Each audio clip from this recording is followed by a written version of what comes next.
Fuck you, Tim. Hi. Will here. You might wonder what I'm doing. I mean, dressed like an Arab sheikh, you know. But I'm not.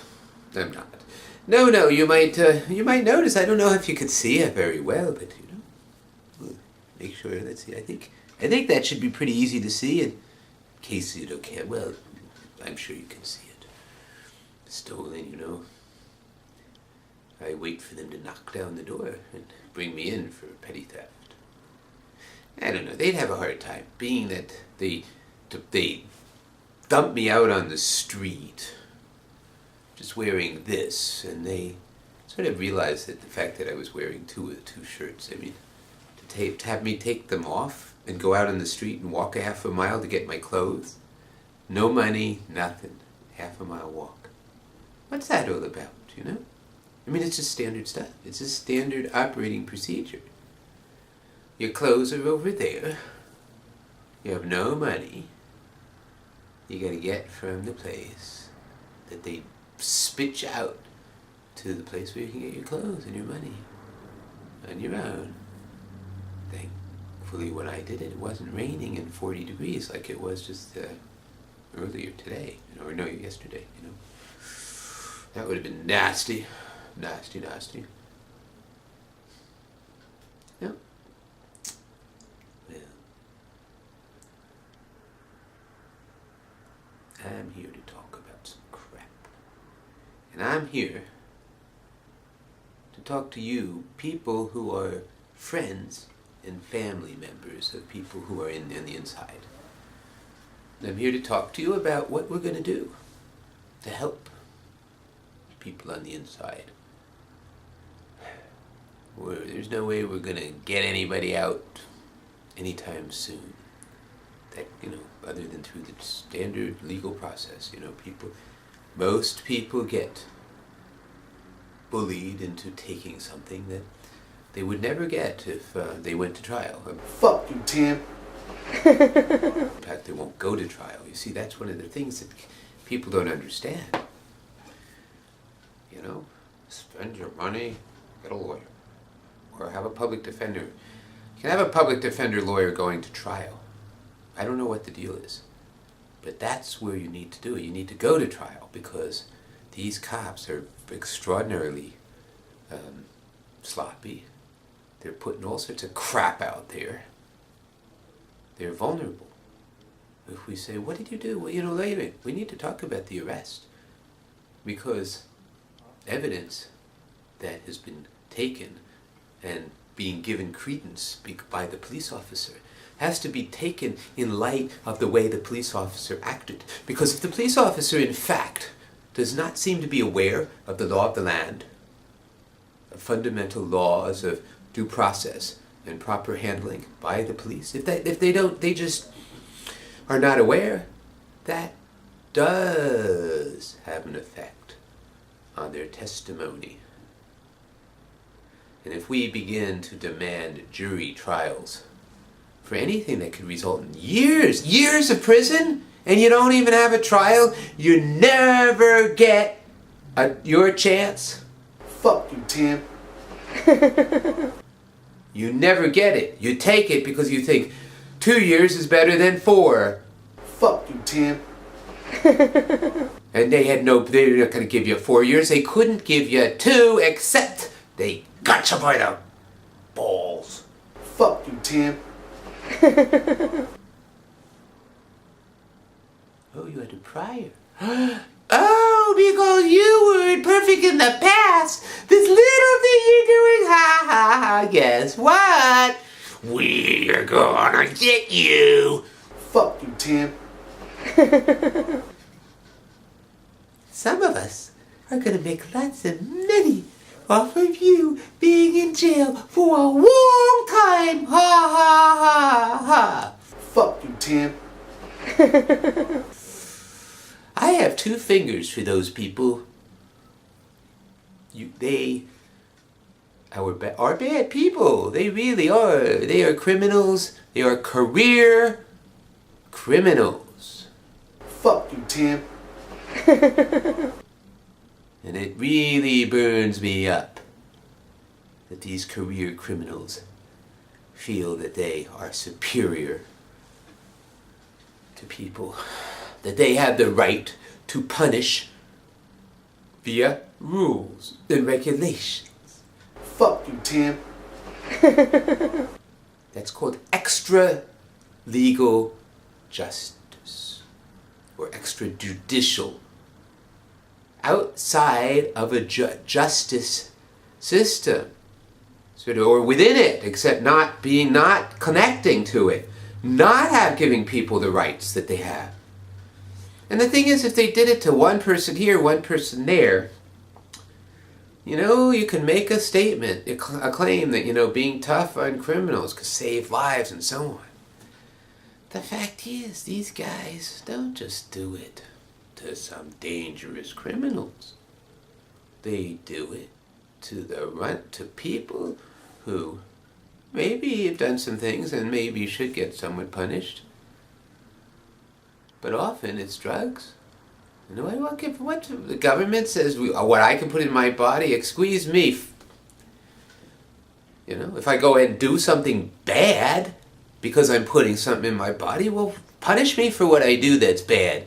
Don't you dare punish me as if you are so great. Fuck you, Tim.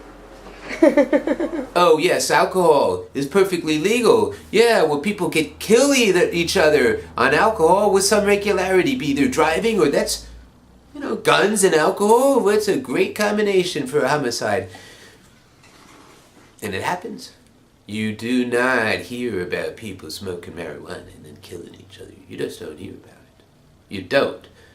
The right wing might say, well, because the marijuana lobby is so, they are so all-encompassing, they have their hands in everywhere and they keep the truth down. Kind of like how the people who kept the Warren Commission, the Supreme Court Justice heading this commission to see if there was there's a conspiracy. And now, just so you know, this is about Kennedy getting shot. So just a little background, just a little history that most people know, but maybe some of the younger people don't know. Kennedy gets shot from a long distance away. High-powered rifle, very carefully shot. From a very long distance angle, strange angle. The guy that supposedly does it gets caught right away. Really, right away.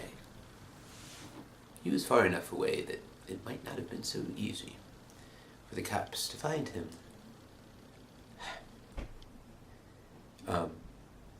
Now, it's interesting because he knew about the change in what do you call it? The last minute change. Or so I've read, and I don't know if I believe everything. So you see, this is where we get in trouble when we think about conspiracy, the exact conspiracy. But anybody who thinks, okay, so he gets killed. John Kennedy gets killed by Lee Harvey Oswald from a very long distance away. Lee Harvey Oswald is caught with a crappy old gun, by the way. Well, that's another thing I've read. I don't know if it's true or not. But I'll tell you two things I know. And they are incontrovertible, meaning you can't deny it, these two things. Lee Harvey Oswald kills JFK. Jack Ruby, a mobster from Chicago. Chicago happening to be one of the areas where the mob expected more from the Kennedys than they got. In fact, the Kennedys went after Robert Kennedy went after the mob. What does the mob do to people they don't like? Sirhan wasn't in the mob. That was the guy who killed Robert Kennedy. Sirhan was some kind of crazy guy, some Arab guy, but he was crazy. It's not that he was Arab, which okay, maybe he had some reason because anti-Israel or something. I don't know, but this never was made clear. Nobody knows why he did it. Nobody knows why he did it. He got convinced somehow by his people to do it. How he knew Robert Kennedy was going to be there. Whatever. The mob, Does this not seem like what the mob might do? Find some guy buddy and like threaten and say, look, if you don't do this, your children. That's what I believe happened to Earl Warren. He got a little bit of a message, Oh, well, you're a really good guy, there are some people who, it just might go the wrong way, if people thought that there was a conspiracy. I mean, there wasn't a conspiracy. We know that. Of course we know. Oh, well, now, please, don't, look. I only came to tell you to relax. Don't worry about a thing. There's no conspiracy. I want to tell you that. I know it. I know there's no conspiracy. And so let's just eat and, by the way, when we're just about finished, I just want to mention that you have some very nice grandchildren. I noticed that I know that, they must, do they really like that school that they go to? And then at 3:30 every day they go from that school to the after school program? Or do they like that program? I hope so. I mean, yeah, they look like very nice kids. I'd hate to have anything bad happen. I don't know. I don't know if that's true. And it doesn't matter if it's true or not. I'm just imagining a person like Earl Warren who he was one of my guys that he was very, very progressive with the civil rights. I mean, the right wing hated him. So I thought he was an okay guy. But I wonder what I would do if I thought it was my grandchildren's lives. Okay, it happened. It happened. Everybody knows there's a conspiracy, but I'll say no, there's no conspiracy. Because my grandchildren deserve to live, Whatever. Who knows how it happened? But come on, baby, you're going to tell me that Jack Ruby... I mean, this is the story. This is the story that I read. I mean, Jack Ruby was a real Kennedy lover. That's why he did it. He was a Kennedy lover, and he knew he loved Kennedy so much that he came from Chicago and he knew exactly where they were taking him. He knew they were going to take him from here to here at a certain time because Jack Ruby he loved Kennedy so much. He studied these things. He knew ahead of time when a possible killer of the president would be going a certain place because he cared so much about Kennedy that he just he just imagined. He was always thinking about all these possibilities. If anybody touches my president, I am going to kill him. I guess that's what it is. There was no conspiracy, no attempt to shut Lee Harvey Oswald up. No, that's not why he got killed. No, it's because Jack Ruby, this mobster, Jewish mobster. I'm Jewish, so I can say that. I just always love it when they're Jewish mobsters. I mean, I just can't imagine them being as bad, as... But they can be. I mean, I don't know, Jews just don't strike me as being quite the, bam, in the head saying, oh, have you shit in your pants yet? Have you shit yet? I mean, I'm going to pull the trigger, boom, bang! Ah, you see, there we go, I can smell it. Okay, bye. Oh, come on. People like that, they live near the town where I got busted. And they work in the town where I got busted for dancing. They work for the rich people. And, for the most part, they don't have to kill anybody because... people are scared shitless of those guys. Well, everybody. And when they come around at Christmas time and, hi, there's the Police Benevolent Association and we do all sorts of good things for the kids. So we were thinking usually people give about 150 or 500 is preferable. So, if you wanted to, the 150 it might not quite be adequate. So 5 would probably be better. That's what they do. I mean, don't take my word for it. Go there yourself and talk to the local farmers. We're gonna find ones that are brave enough to go on with their face, blurred out and their voice changed. Or maybe no voice at all. Maybe they're just, it's blank, a screen with something else. A screen with the scenes of the crimes of the policia, the people who are supposed to enforce and protect. The ones who make a point, make a game of it. Do it so frequently they could actually think that there's no problem, that this guy's recording us breaking the law. Fortunately, they're stupid like that. So that's why when we go back there, we're not just going to talk about what happened to little me is no big deal, other than the fact that not only did I get arrested, I got arrested in New Jersey. I went to the court date, told them I'm pleading not guilty. I'm going to be in California for several months. I could be back in September, and let's work it out. Let's work out a time when I'm back. Well, you'll get something in the mail. And then we wound up going back and forth. And he did give me a couple extensions, but they were always too short. I mean, I was telling him, look. And then the last time I said, I will be back. I'll be back in September. I'm still in California, but I'll be back in September. And then I get this message, this thing, right? And I only had about 3 days by the time I got it. 3 days to get back to New Jersey. Because they say, no, you have to be here on Friday. And, what else? You have a warrant. So I said, well, okay, screw it. I mean, it's a misdemeanor, and they're phony charges anyway, and when I come back, I'll beat them like that. I better stay out of New Jersey, because all I need is a ticket, and then I wind up in jail for days. Days! I just wound up in jail for 10 days. And I could go tomorrow, I could wind up again. Today I thought it was going to happen. I wound up in the back of a police car today. It's amazing. These guys are unfrickin' believable. But, well, I was in their territory. I was in the parking lot. Ooh. A place where they feel they can bully, they can search your car, they can do anything they want. Because they want to get you in there. Because they're bosses, the owners, the ones that have the contracts, make money, and the more prisoners there are, the more money they make off of your and my taxes. So they feed us just crap food for a fraction of what they pay for it. They rip us off so when we make phone calls, all of a sudden money just disappears like that. They say 15 cents a minute, but it ain't, because there's fees.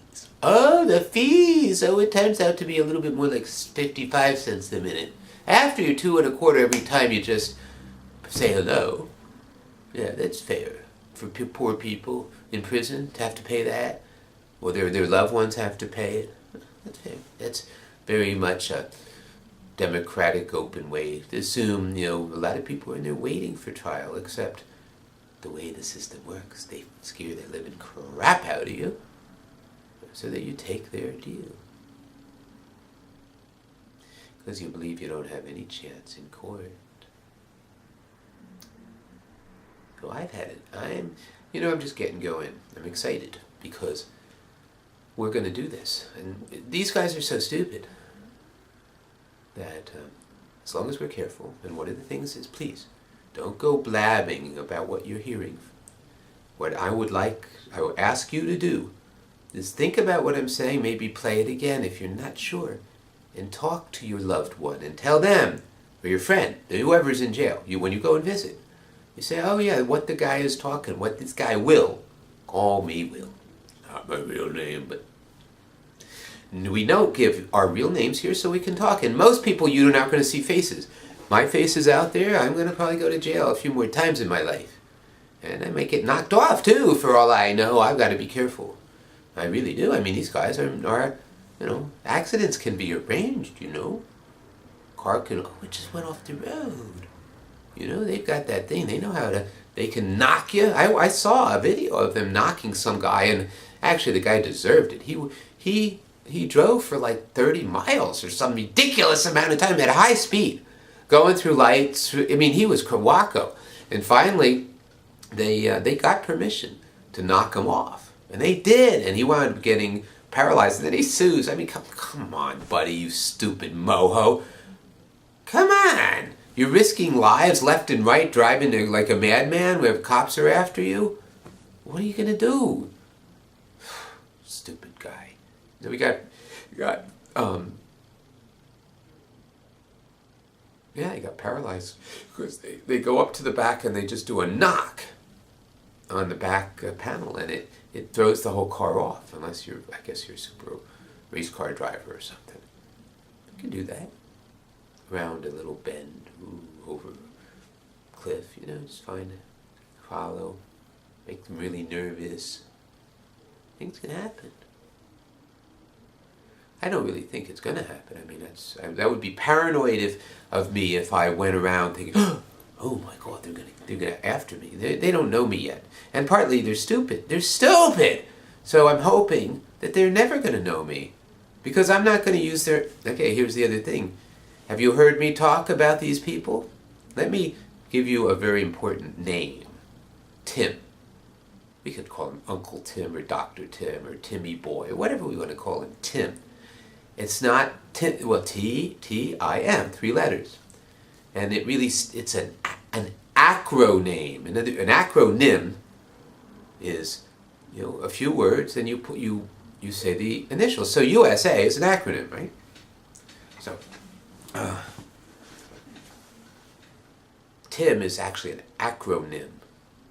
And since it's a name of a person, we call it an acronym. And we play with this. We have fun doing this stuff. And because you know what? If we're going to really work this out, we have to have fun along the way. Because if we don't have fun, it's too difficult.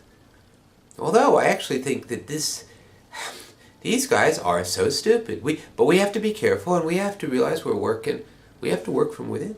And we have to rely on each other. Both the people who have friends and loved ones inside, and the people inside.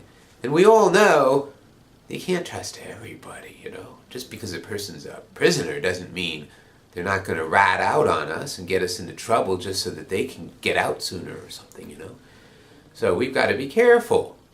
We only share what we're doing with the people the kind of people, look, I think this is always an important thing to ask yourself about another person. You say, if we were having an all-out war, like where government breaks down, everybody sort of just every man for himself practically, except that, then you're totally gone if it's every man for yourself. You're going to lose, because there are people with lots more guns and stuff than you. So you got to team up with people. You team up with your neighbors. And you think, which of my neighbors would I team up with? Which ones? And actually, it's not going to be most. When you look around, you say, who would I trust? I mean, I know that that person is a good, say, father, and he's been good to my children, so, well, that would be a good sign, I know something about that guy. Though, I'd also have to think, is he a coward? And somebody who's going to just go crazy, just freak out at the first sign of danger? Or is he somebody who seems strong and capable and able to keep quiet when necessary and take the rap when necessary, so to protect other people? Say, somebody's got to take the rap. They're after us. Because really, if we start doing things that are meaningful, they're going to come after us. We're always going to do legal things. Always legal. Every single thing we do is legal. Never anything illegal. And one of the things we're going to do is try to convince people to get rid of any contraband. It is not worth it so you have a little bag of tobacco? Why? So you smoke a couple times? Get rid of it. Get rid of anything that doesn't have a legitimate purpose, well, I mean, you're screwed. You want to write? How are you going to sharpen a pencil? You can't have a knife. The only thing that is close are the strips from the disposable razors, but we're not supposed to have them because even though we are the trustees, they give it to the GP in the old court. But in the new place, the twin place, there's a medical side, and people might be on suicide watch, So for that reason, nobody, even the trustees who are privileged, which means since they're privileged, they have a lot to lose. I mean, they don't really want to do anything bad, and they're not likely to commit suicide. They're the ones in the best position. most likely to succeed in jail. The trustees, they're even called that, trusted people. And they, in general, they are, because they know they've got a better deal, and if they screw up, they'll go back to GP. So, I mean, it's these guys running things. And the institutional racism. What year are we talking about? 1963? It's 50 years ago. That's when JFK was killed. 50 years ago, just a couple weeks ago, November 22nd. 50 years ago. Well, that institutional racism was still the thing in the South and some places in the 1960s, and the South doesn't. I don't believe the South has that anymore. I don't know. Does Texas even? I mean, Texas. I wouldn't be surprised if Texas has some gallows somewhere.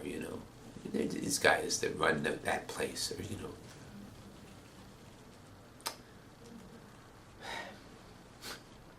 when I was traveling around the world with my wife in 1980, from 1985 to 1988, we had our bicycles and we traveled all over. It was quite an experience. And frequently people would say, "Oh, you're from the USA. Oh, Texas. And the thing, it took us a long time to realize that the only thing they knew about the USA was that program with JR. What was it called? That he was just an asshole. The asshole that was so popular because he was a really successful asshole. The Ewing, J.R. Ewing. What was the name of that show? Oh, forget about it. I don't care. If you either know the show or you don't, it was a show. It took place in Texas, these guys on a ranch, and they were like, George Bush mixed with...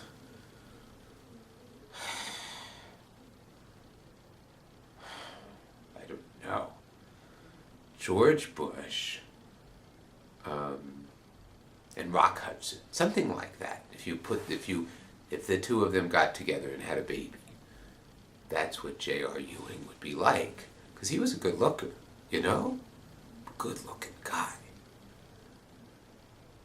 He didn't have the big funny ears, like Daddy Bush. Anyway, if I don't shut up, this is never going to end. I'm going to say goodbye for now. Goodbye, and I'll be talking more with you, okay? Goodbye, goodbye, goodbye, goodbye, goodbye,